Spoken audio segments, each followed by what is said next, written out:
You thought your data was safe? Think about who has your data. All the applications that you use and the websites that you go to. Do you know who owns those companies and those websites? Let's take a look into the different companies that are currently under scrutiny for collecting privacy data, the data that we thought was ours. So applications and websites like social media, Instagram, Facebook, and so on, they collect a lot of data about you. You give them information like your date of birth, maybe your phone number, pictures of you, maybe even things that you like. This is all data that they're collecting and can actually be used to do things like advertising to you, and in some other cases, it's actually being funneled to governments. I saw a few articles earlier last month. It was around the 9th or 10th of last month, November.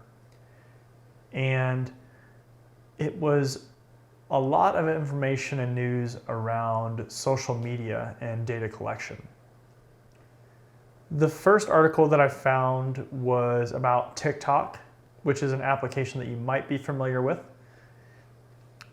And basically there was a lot of controversy that TikTok is owned by a Chinese company, and there is some controversy around censorship. Basically, TikTok is a video clip kind of application, and it's really popular with younger people right now, teens and that kind of age.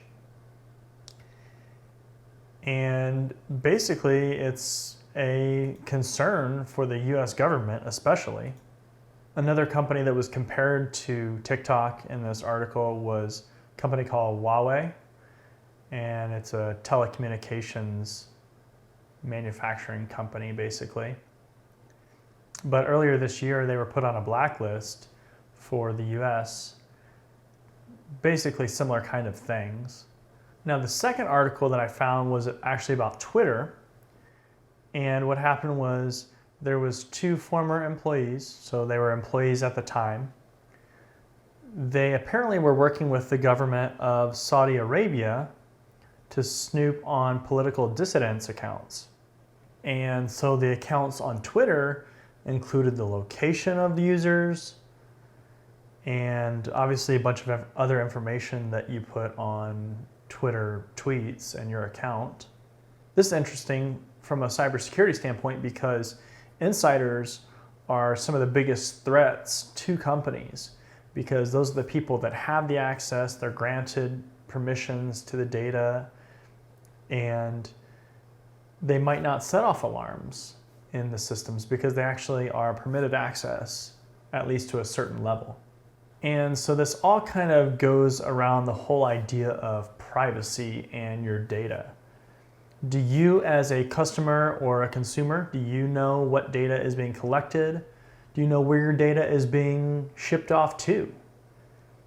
A lot of these companies really are taking advantage of the system because there's not a lot of good regulation around privacy of data right now for the consumer, at least in the US. In the European Union, you're starting to have some much better regulation and disclosures of how information is being handled.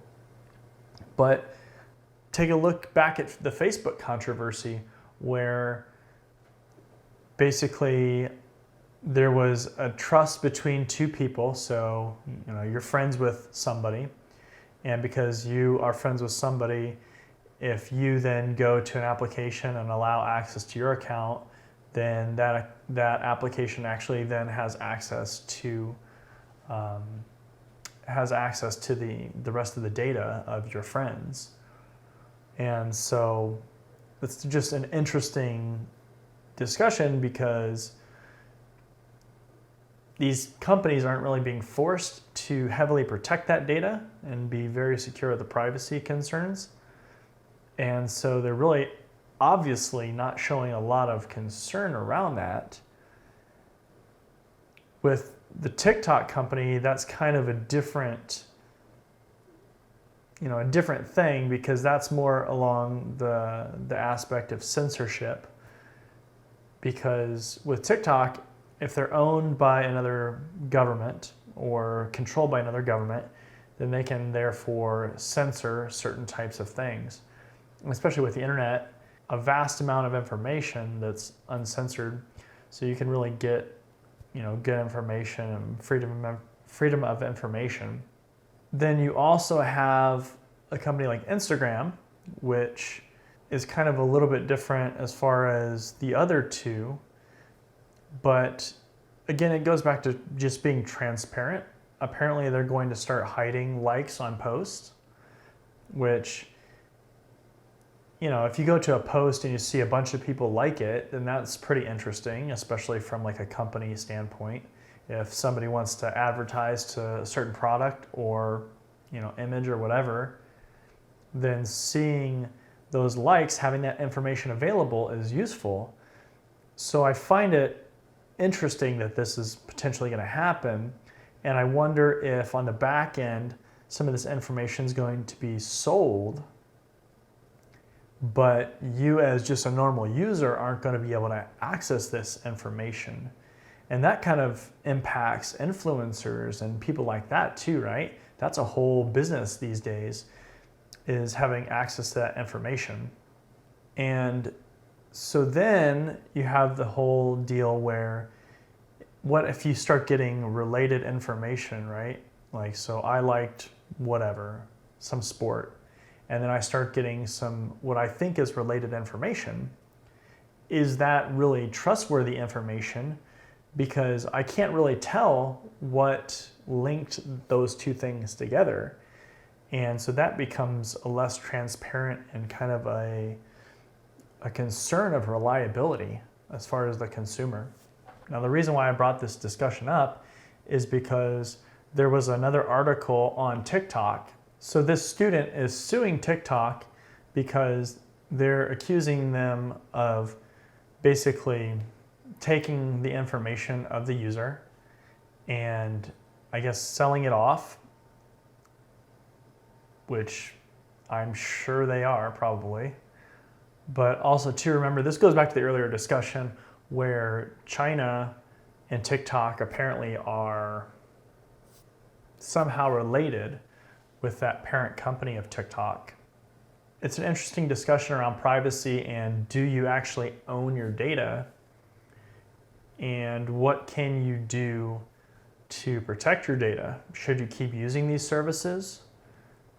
Do you think these companies should be more responsible with your data? Let me know what you think in the comments about this. Are you concerned at all? Do you not even care? Some people really just don't care. They're like, I have nothing to hide, that kind of whole debate.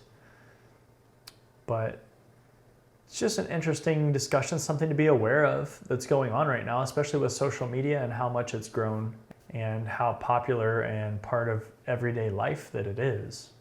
There's just a lot of information that you put out there, and it's really a treasure trove for whoever owns the data or holds the data. So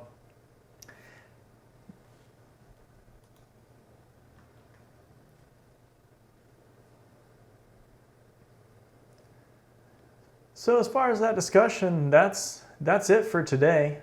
Just wanted to bring that up and give you a little bit of food for thought. Again, let me know what you think in the comments. If you enjoyed the video, hit the thumbs up and let me know that you liked it. If you didn't like the video, go ahead and hit that thumbs down. And either way, let me know in the comments what kind of videos that you want to see. If you want to get some technical training, maybe you want to learn how to configure something, let me know that as well. And I can definitely make some videos on that. And that's all I have for today. So until the next video, I'll see you later.